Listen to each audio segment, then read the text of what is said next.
আসসালামু আলাইকুম প্রিয় দর্শক। আজ আমি আপনাদের তৈরি করে দেখাবো গরুর তেহেরি। তো গরুর মাংসের তেহেরি তৈরি করার জন্য আমি এখানে গরুর মাংস সুন্দর করে কেটে ছোট ছোট পিস করে কেটে নিয়েছি।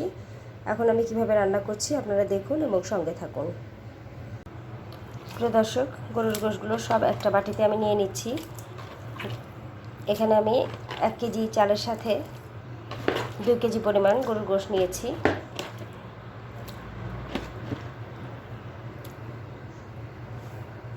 কিছুক্ষণ আমি গোশটা ম্যারিনেট করে রাখবো। তো এখানে আমি পরিমাণ মতন লবণ দিয়ে দিলাম। এখন দিয়ে দিচ্ছি আদা বাটা 2 চামচ, রসুন বাটা 1 চামচ,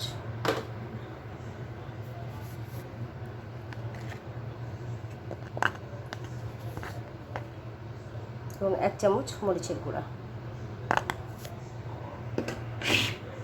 সমস্ত গোশগুলো আমি মশলা দিয়ে মাখিয়ে নিচ্ছি। মাখিয়ে 15 থেকে 20 মিনিট আমি ম্যারিনেট করে রাখবো।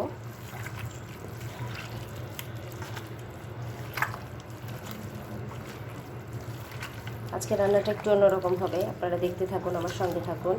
আমি সাধারণত সব মাখিয়ে একসাথে বসিয়ে দিই, আজকে একটু কষিয়ে রান্না করব। প্রিয় দর্শক, মাখানো হয়ে গিয়েছে। এভাবে মেখে আমি 15 মিনিটের জন্য রেখে দিচ্ছি। প্রিয় দর্শক, গরুর তেহেরি রান্না করার জন্য আমি এখানে একটি ফ্রাই প্যান নিয়েছি। এখন ফ্রাই প্যানটিতে আমি পরিমাণ মতো তেল দিয়ে দিচ্ছি।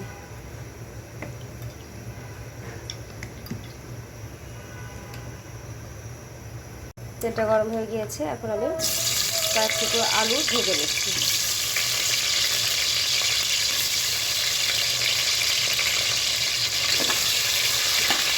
আলুগুলো আমি লাল করে ভেজে নেব। প্রিয় দর্শক, আলুগুলো লাল করে ভেজে নিয়েছি। এখন দিয়ে দিচ্ছি কেটে রাখা পেঁয়াজ কুচি।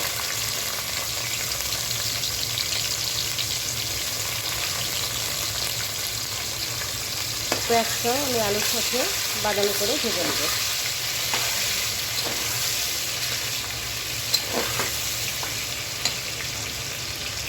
হয়ে গিয়েছে। এখন আমি মাখিয়ে ম্যারিনেট করে রাখা মাংসগুলো দিয়ে দিচ্ছি।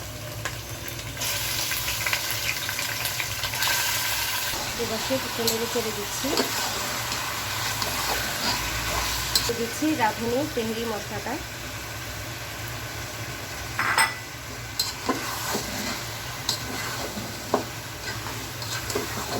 দিয়ে দিচ্ছি টক দই,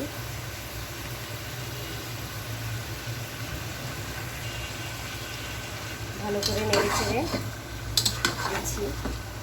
দর্শক, মাঝারি আছে, এখন ঢেকে দিচ্ছি। কষি ঢাকাটা সরিয়ে নিচ্ছি। দেখতে পাচ্ছেন গোশটা সিদ্ধ হচ্ছে, কষানো হচ্ছে আর কি। ভালো করে নেড়ে চেড়ে দিচ্ছি।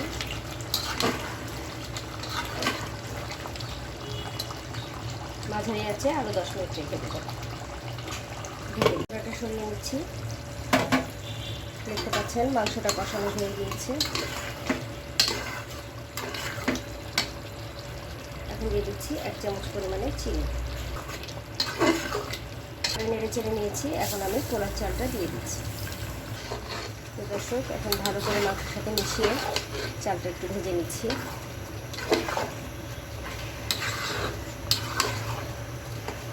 তো দর্শক, চালটা কষানো হয়ে গিয়েছে। এখন আমি পানি দিয়ে দিচ্ছি। দুধ দিচ্ছি, কেওড়া জল। কেওড়া জলটা আন্দাজ করে পরিমাণ মতন দিলেই হবে। ঘিটা দিয়ে দিচ্ছি। ভালো করে নেড়ে নিচ্ছি। টক বগিয়ে জাল উঠলে আমি ঢেকে দিচ্ছি। জাল উঠেছে, এখন আমি কাঁচামরিচ দিয়ে ঢেকে দিচ্ছি। দর্শক, তেহেরি ঢাকাটা সরিয়ে নিচ্ছি। দেখতে পাচ্ছেন তৈরি হয়ে গিয়েছে। সুন্দর করে একটু নেড়ে দিচ্ছি। দেখেন কি চমৎকার হয়েছে, আলহামদুলিল্লাহ।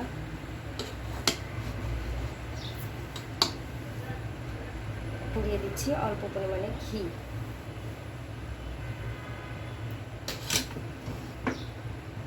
পাঁচ মিনিট আছে রেখে আমি নামিয়ে নেব।